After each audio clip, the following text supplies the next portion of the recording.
আসসালামু আলাইকুম, শুভ সন্ধ্যা বন্ধুরা। ঘড়িতে সময় এখন ঠিক রাত ৯টা। আমি ডক্টর তাহমিনা ফেরদৌস তন্নি আপনাদের সাথে আছি কিডোরা স্মার্ট প্যারেন্টিং পডকাস্টের আজকের আয়োজনে। আমরা যখন ফোন কিনি তখন সেটার স্পেসিফিকেশন নিয়ে কত ঘাটাঘাটি করি, অথচ একটা নতুন প্রাণ পৃথিবীতে আসবে তার জন্য মায়ের শরীর কতটুকু প্রস্তুত সেই স্পেসিফিকেশন নিয়ে আমরা চিন্তা করি না।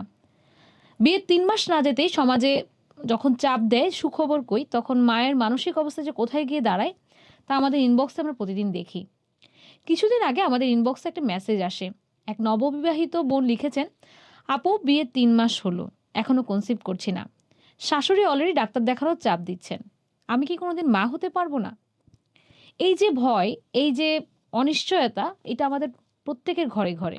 আমরা ঘর সাজাই, বাচ্চার কাপড় কিনি, কিন্তু যে শরীরে বাচ্চাটা বড় হবে সেই মা অর্থাৎ সেই শরীর নিয়ে আর মনকে নিয়ে আমরা কতটা জরুরি ভাবাটা যে কতটা জরুরি সেটা নিয়ে আমাদের আজকের আড্ডা। আজ আমাদের সাথে আছেন প্রসূতিবিদ্যায় কর্মরত ডক্টর জুলফা সুলতানা সানা। স্বাগতম আপনাকে আজকে আমাদের স্টুডিওতে। ধন্যবাদ তন্নি আপু। আচ্ছা, আমাদের সমাজে সচরাচর যেটা হয়, প্রেগনেন্সি নিয়ে আমরা যখন শুনি যে অমুক প্রেগনেন্ট, তমুক প্রেগনেন্ট, প্রেগনেন্সি নিয়ে খুবই আনন্দমুখর একটা পরিবেশ, খুবই উৎসব করা হয়। কিন্তু প্রি কনসেপশনাল পিরিয়ড যেটা মানে প্রেগনেন্সির আগে যেই শরীরকে প্রিপারেশন করার যেই ব্যাপারটা, এটা নিয়ে আমরা কয়জনই বা চিন্তা করি? আচ্ছা, যেমন ধরেন একটা সুস্থ চারা গাছের জন্য একটা উর্বর জমি দরকার, ঠিক তেমনি কিন্তু একটা সুস্থ বাচ্চা জন্ম দেওয়ার জন্য মায়ের শরীরটাকেও আমাদের শুধু মানে ওই যে ৯ মাসটা যে আমি প্রেগনেন্সি পিরিয়ডে আমি আমার শরীরের যত্ন নিব বা মা চাচি খালা সবাই খুব যত্ন করে, ওইটা না, আমাদের মাথায় রাখতে হবে যখনই সে চিন্তা করে, সে ভাবে যে সে মা হবে, তার কিন্তু ৩ থেকে ৬ মাস আগেই তার শরীরকে ওইভাবে করে আমাদের গড়ে তুলতে হবে, ওইভাবে করেই প্রিপারেশনটা নিতে হবে। আচ্ছা, আমরা আজকে আমাদের এই আড্ডায় প্রথমে শুরুতে যে প্রশ্নগুলো নিয়ে কথা বলবো তা হচ্ছে কি, গুগল এবং আমাদের ইনবক্সে সব থেকে বেশি যে প্রশ্নটা আসে, বাচ্চা নিতে চাইলে মিলনের সঠিক সময় কোনটি? অনেক নারী পিরিয়ড সাইকেল বা ওভুলেশন ক্যালকুলেট করতে গিয়ে খেই হারিয়ে ফেলেন। এই হিসাবটা আসলে কি? আপু, আসলে এটা খুবই সহজ একটা বিষয়, বাট আমরা এটাকে জটিল করে ফেলি। American college of obstetricians and gynaecologists এর মতে আদর্শ মাসিক চক্র হচ্ছে ২৮ দিনের। আর আসল বিষয়টা হচ্ছে কিন্তু ওভুলেশন নিয়ে। সাধারণত মাসিক শুরু হওয়ার শুরু থেকে ১৪তম দিনে গিয়েই ওভুলেশনটা হয়। অনেকের মাসিক তো আপনার ২৮ দিনে হয় না। তাহলে সেক্ষেত্রে এটা কিভাবে হিসাব হবে? হ্যাঁ, ঠিক, এটাও ঠিক। আমরা সচরাচর ২১তম দিন থেকে ৩৫ মানে সরি মানে মাসিকের ২১ থেকে ৩৫ দিনের চক্রটাকেও আমরা নরমালি ধরি। এটা অস্বাভাবিক কিছু না। তো তবে যারা মা হতে চাইছেন তাদের জন্য ফার্টাইল উইন্ডো চেনা খুবই জরুরি। আম ডিম্বাণু শরীরে মাত্র সর্বোচ্চ ১২ থেকে ২৪ ঘন্টা জীবিত থাকতে পারে। আর শুক্রাণু হচ্ছে ৩ থেকে ৫ দিন জীবিত থাকতে পারে। তাই ওভুলেশনের আগের ৩ দিন আর পরের ১ দিন হচ্ছে খুবই গুরুত্বপূর্ণ সময় আরকি। আর ডিম্বাণু বের হওয়ার আগে আমাদের শরীরে কিছু চেঞ্জেস আসে, যেমন শারীরিক তাপমাত্রা কিছুটা বেড়ে যেতে পারে। আবার হচ্ছে জরায়ু থেকে পিচ্ছিল ধরনের রস নির্গত হয়। এই ধরনের কিছু সাইন সিম্পটমস দিয়েই আমরা সচরাচর বুঝতে পারি যে এখন ওভুলেশন ওভুলেশনের টাইম। টাইমটা চলে আসছে। আচ্ছা। আর ওয়ার্ল্ড হেলথ অর্গানাইজেশন এবং আন্তর্জাতিক গাইডলাইন এখন বলে যে বেশি দুশ্চিন্তা না করে মাসিকের ১০ম দিন থেকে ২০তম দিন পর্যন্ত এই ১০ দিনের পিরিয়ডটাতে প্রত্যেক ১ দিন পর, পর করে স্বামী-স্ত্রী যখন যদি মিলন করে থাকে তাহলে এখানে আপনার কনসিভ করার বা প্রেগন্যান্সির চান্সেসটা খুবই হাই থাকে বেড়ে আরকি। যাবে। ঠিক আছে। ডক্টর সানা, এখনকার মেয়েদের মুখে একটা শব্দ খুব শোনা যায়, পিসিওএস, পলিসিস্টিক ওভারিয়ান ডিজিজ বা পলিসিস্টিক ওভারি সিনড্রোম যেটাকে বলে। অনেকের পিরিয়ড ২-৩ মাস পর, পর হয়, মুখে ব্রণ হয় বা ওজন বেড়ে যায়। তারা কি মা হতে গিয়ে কোনো সমস্যায় পড়বেন? আম হ্যাঁ, সমস্যা ফেস করে। আসলে আমি একটু পিসিওএস নিয়ে বলি ১ম এ।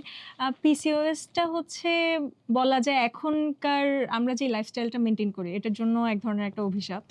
পিসিওএসটা হচ্ছে মূলত আ ডিম্বাশয়ে মানে ছোট, ছোট কিছু সিস্ট হয়। আচ্ছা। যার কারণে ডিম্বাণু বড় হতে পারে না। তো ত মানে তখন আবার এটার মানে এ নয় যে একজন মা হতে পারবে না। কিছু কমপ্লিকেশনস থাকে, বাট এগুলো ওভারকাম করে আসলে, যেমন ধরেন একটা প্রপার লাইফস্টাইল মেনটেন করা, প্রপার ডায়েট মেনটেন করা, চিনিযুক্ত খাবার বর্জন করা। আর যদি ধরেন কিছু হরমোনাল ইমব্যালেন্স বা হরমোনের কারণেই তো এই সমস্যাটা হয়, তখন আমরা ওই প্রপার ট্রিটমেন্টটা যদি নেই, তাহলে অবশ্যই মা হওয়া সম্ভব। আর এর সাথে অনেক সময় আমরা দেখি অনেকের এন্ডোমেট্রিওসিস থাকে। এন্ডোমেট্রিওসিস থাকলে কিন্তু মাসিকের সময় খুব বেশি ব্যথা হয়, তলপেটে ব্যথা হয়, বা সচরাচর সবারই হয়, বাট তখন এন্ডোমেট্রিওসিসের ক্ষেত্রে একটু এক্সেসিভ পেইনই হয়। তো তখন ওই হিসেবে ট্রিটমেন্ট নিলে, বা আপনি যদি প্ল্যান করেন যে হ্যাঁ আমি এখন বেবি নিব, তখন তার আগে খুবই প্রয়োজনীয় যে আপনি একজন গাইনোকোলজিস্টের সাথে গিয়ে পরামর্শ করবেন আগে। ঠিক আছে ডক্টর সানা, এবার একটা সিরিয়াস বিষয় নিয়ে কথা বলি। এখনকার লাইফস্টাইলের সব থেকে বড় সমস্যাটা হলো স্ট্রেস।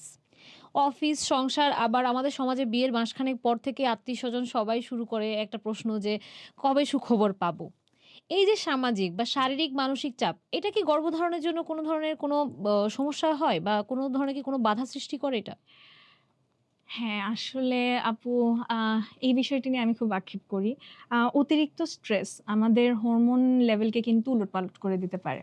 ঠিক। যেমন ধরেন আপনি খুব বেশি স্ট্রেস নিলে, একটা পারসন যদি খুব বেশি স্ট্রেস নেয়, তখন বডিতে একটা কর্টিসল নামক হরমোন এর মাত্রাটা বেড়ে যায়। বেড়ে যায়। যার কারণে হচ্ছে তখন কনসিভ করা বা প্রেগন্যান্সি অ্যাচিভ করা, টেইন করা কষ্টকর হয়ে পড়ে। ওকে। সো আমাদের আবার অনেকেই আছেন যারা ধূমপান করেন বা অ্যালকোহলে আসক্ত। এটাও কিন্তু মানে স্মোকিং বা অ্যালকোহল অ্যাডিক্টেড পারসনদের ক্ষেত্রেও কিন্তু ডিম্বাণু বা শুক্রাণুর ক্ষেত্রে একটা আম মানে প্রবলেম হতে পারে। সো মানটা কি বাড়ে বা হ্যাঁ, মানে মানটা মানে গুণগত মানটা কমে যেতে পারে। আচ্ছা, আচ্ছা। তার মানে হচ্ছে বাবা হতে চাইলেও পুরুষদের কিছু দায়িত্ব আছে। জি, তা তো অবশ্যই। আমরা জানি বাচ্চা জন্ম দেওয়ার জন্য তো শুধু মা ইনাফ না। মা-বাবা ২ জনেই সমান পরিমাণ 50-50 রোল প্লে করেন। জি। তো স্বামী যদি ধূমপান করেন বা অতিরিক্ত স্ট্রেসে থাকেন, তখন কিন্তু গর্ভধারণ করা একটু কঠিন হতে পারে। আচ্ছা। ধূমপান শুক্রাণু নষ্ট করে দেয়। আর এতে গর্ভপাতের ঝুঁকিও কিন্তু বেড়ে যায়। আচ্ছা, আচ্ছা।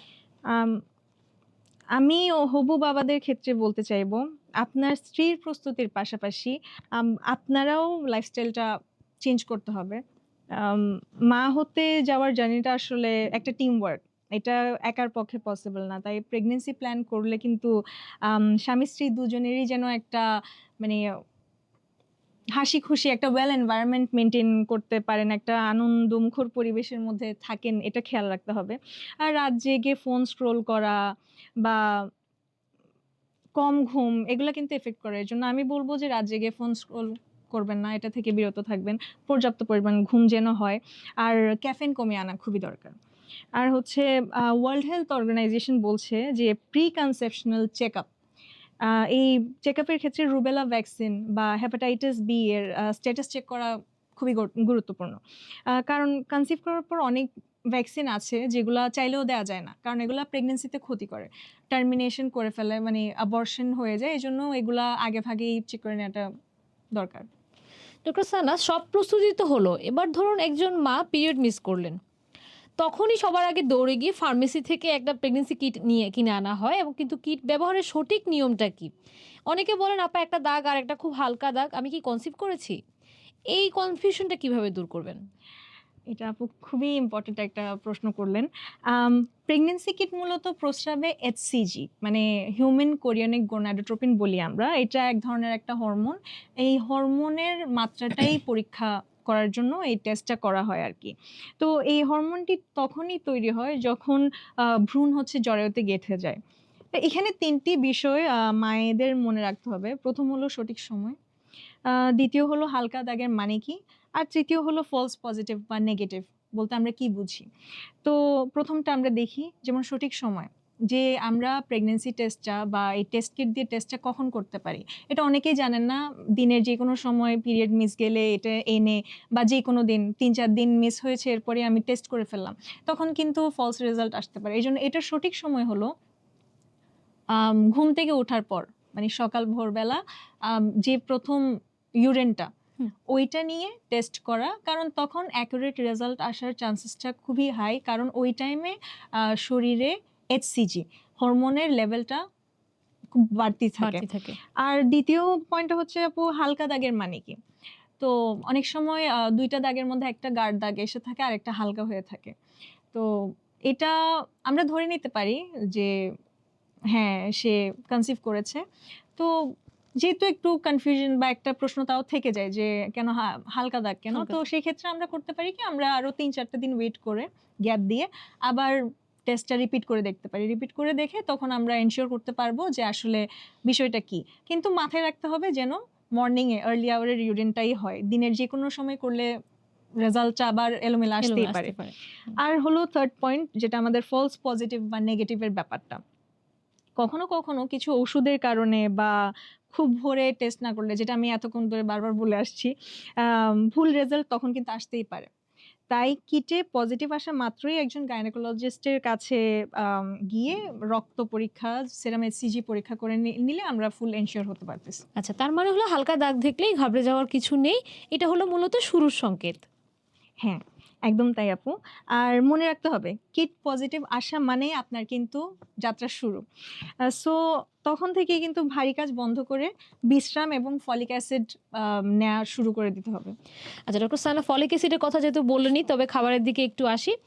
আমাদের এখানে গর্ভবতী হলে দাদি নানিরা হচ্ছে ঘিয়ে ভাজা খাবার বা দুধ ডিম নিয়ে পেছনে পেছনে ছোটেন, কিন্তু বাচ্চা পেটে আসার আগে কি কোনো বিশেষ ভিটামিন দরকার আছে? বিশেষ করে ফলিক অ্যাসিড নিয়ে যেহেতু কথা বললেন, কথা হয়, এটা কি আসলেই একটা ম্যাজিক পিল?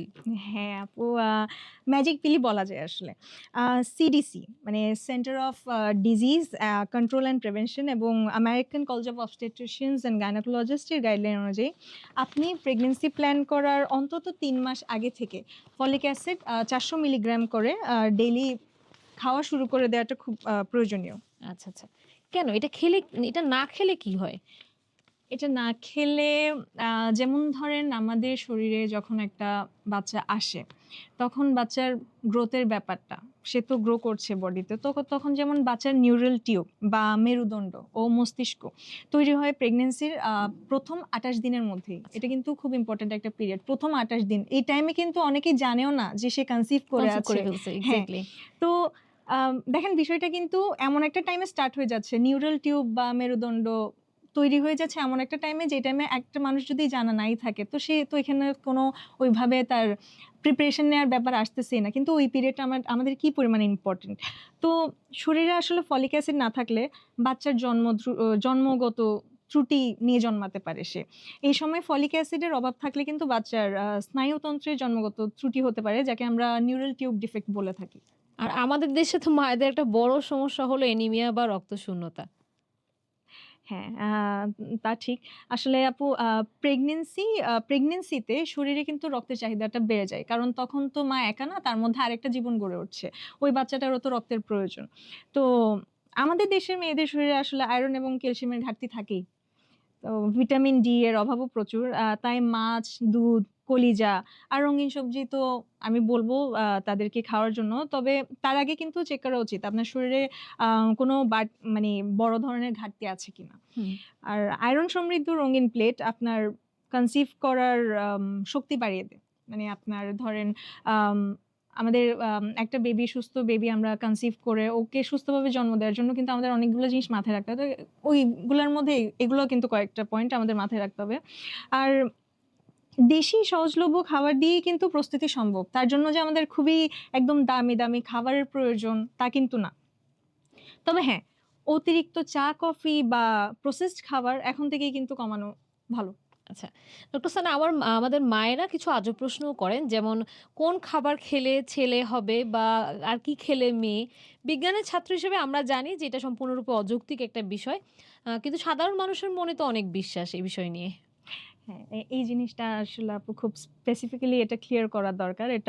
এটা সবার জানা দরকার। এটা আমাদের বলে রাখা দরকার যে বাচ্চার লিঙ্গ নির্ধারণ হয় কিন্তু সম্পূর্ণভাবে বাবার শুক্রাণুর উপর। আচ্ছা। এখানে মায়ের কোনো মানে রোল নেই। রোল নেই। হ্যাঁ।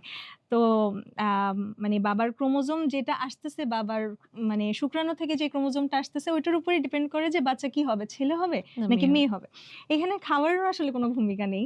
আর নির্দিষ্ট পজিশন বা খাবার বা বিশেষ কোনো দোয়া বা তুক টুকটাক। টুকটাক এইসব দিয়ে বাচ্চার লিঙ্গ বদলানো যায় না আসলে। আচ্ছা, তো এটা সম্পূর্ণ প্রাকৃতিক এবং বৈজ্ঞানিক একটা বিষয়। এখানে কোনো জাদুর ভূমিকা নেই। আচ্ছা। আরেকটা মিথ হলো মাসিক দেরি হলো মানেই হচ্ছে কি প্রেগনেন্ট, বা বিয়ে হলেই বাচ্চা হবে, বা পিরিয়ড দেরি মানেই সুখবর। এটা নিয়ে কি বলবেন? না, সবসময় আসলে কিন্তু তা না। আসলে পিরিয়ড দেরি হওয়ার পেছনে আম থাইরয়েড বা স্ট্রেস ও একটা ফ্যাক্টর থাকতে পারে। আর মানসিক চাপ আপু আসলে স্ট্রেস থাকলে শরীরে ওই যে আমি তখনই বলছিলাম শরীরে কর্টিসল হরমোনের হুম, হুম। লেভেলটা বেড়ে যায়। তো যার কারণে আপনার ওভুলেশন বন্ধ হয়ে যেতে পারে। তো তখন তো স্বাভাবিক যে একটা মা স্বাভাবিকভাবে বাচ্চা কনসিভ করতে পারবে না, কষ্টকর হয়ে যাবে। তাই মা হতে চাইলে কিন্তু সবার আগে মন থেকে ভয় তাড়াতে হবে। স্ট্রেস ফ্রি হতে হবে। বাসায় একটা প্রেগন্যান্সি টেস্ট কিট রাখা ভালো। আর হ্যাঁ, অনেকেই ভাবেন ডক্টরের কাছে মানে যাবো বাচ্চা হওয়ার পর। তার আগের দরকার নাই। বা বাচ্চা হওয়ার সময় যাব। কিন্তু ওয়ার্ল্ড হেলথ অর্গানাইজেশন অনুযায়ী আম মানে ওয়ার্ল্ড হেলথ অর্গানাইজেশন বলছে প্রি কনসেপশনাল চেকআপ বা অ্যান্টিনেটাল চেকআপ আমরা বলতে পারি হলো সবচেয়ে জরুরি। প্রি কনসেপশনাল চেকআপ ও অ্যান্টিনেটাল চেকআপ কিন্তু খুবই প্রয়োজনীয়। এটা এখনো আমরা দেখি যে অনেকেই এটাকে কোনো প্রাধান্য দেন না। এটা ভুল। এতে আমরা দেখে নিতে পারি আপনার রুবেলা ভ্যাকসিন দেয়া আছে কিনা, থাইরয়েড বা ডায়াবেটিস কন্ট্রোল আছে কিনা। এগুলা কিন্তু আপনার বাচ্চার উপর কিন্তু অনেক মানে খারাপ ইফেক্টও ফেলতে পারে। এজন্য আমাদের খুবই দরকার, খুবই প্রয়োজন যে আমরা কনসিভ করার আগে থেকে শুরু করে কনসিভ করে প্রেগন্যান্ট স্টেটে ডক্টর দেখাই এসব জিনিস যেন আমরা রুটিন চেকআপে থাকি। তাহলে হচ্ছে আমরা পরবর্তী একটা প্রেগন্যান্সির জার্নি শেষ করে একটা সুস্থ মা এবং সুস্থ বাচ্চা পাবো। এই যে আপনি বারবার মানে বিয়ের পর বা প্রেগন্যান্সির আগে প্রি কনসেপশন চেকআপের কথা বলছেন। এখানে আসলে ডাক্তারের কাছে গেলে কি, কি পরীক্ষা করা হয়? মানে কি চেকআপ করা হয় এখানে? এখানে আপু আমরা সাধারণত ৫ টা বিষয় দেখে থাকি মূলত। একটা হচ্ছে রক্তের গ্রুপ ও হিমোগ্লোবিন। যা উম মানে আমরা যেটা দেখে বুঝতে পারি যে মায়ের কোনো রক্তশূন্যতা আছে কিনা। আর দ্বিতীয় হলো ডায়াবেটিস বা থাইরয়েড। এগুলা দেখা খুবই জরুরি। কারণ এগুলো হচ্ছে পরবর্তী মায়ের শরীরের উপরও আর বাচ্চার উপরও আপনার নেগেটিভ ইফেক্ট ফেলে। আর রুবেলা ভ্যাকসিন মানে সে মা ভ্যাকসিনেটেড কিনা। কারণ রুবেলা ভাইরাস বাচ্চার বড় ধরনের ক্ষতি করতে পারে। আর তাই আগে ভ্যাকসিন দেয়া আছে কিনা তা দেখে নেওয়াটা খুবই জরুরি। আর তারপর হলো হেপাটাইটিস বি। হেপাটাইটিস বি আমরা দেখব যে মা থেকে বাচ্চার মধ্যে এটা মানে ট্রান্সমিট হওয়ার ঝুঁকি থাকে। এজন্য আমরা যদি সেফ বাচ্চা চাই আমাদের দেখে নিতে হবে মা সেফ আছে কিনা। ওকে। মা হেপাটাইটিস বি পজিটিভ কিনা বা নেগেটিভ কিনা। আর আরেকটা হলো জেনেটিক হিস্ট্রি আপু।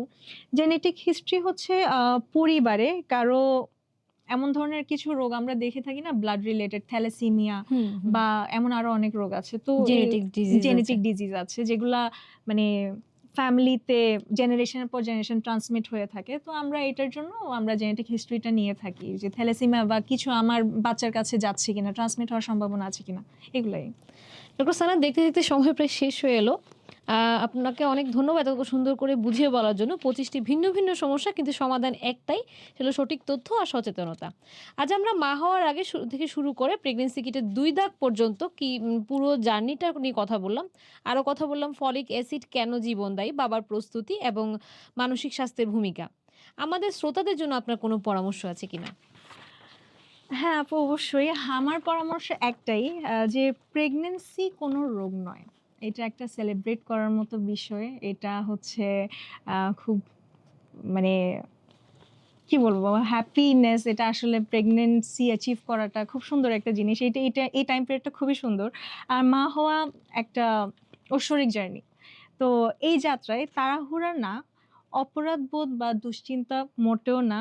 দুশ্চিন্তা না করে অপরাধবোধে না ভুগে বৈজ্ঞানিক তথ্য মেনে চলুন।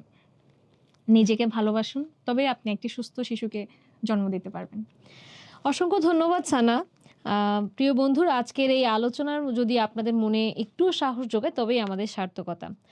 মনে রাখবেন প্যারেন্টিং এর এই চমৎকার জার্নিতে আপনাদের পাশে আছে কিডোরা। অবলিউশন ট্র্যাকার থেকে শুরু করে ডায়েট চার্ট সবই পাবেন এক জায়গায়। আজ এই পর্যন্তই। আগামী পর্বে কথা বলবো গর্ভকালীন প্রথম ৩ মাসের যত্ন নিয়ে। ততক্ষণ ভালো থাকুন, স্বপ্ন দেখুন সুন্দর আগামীর। আল্লাহ হাফেজ, শুভরাত্রি।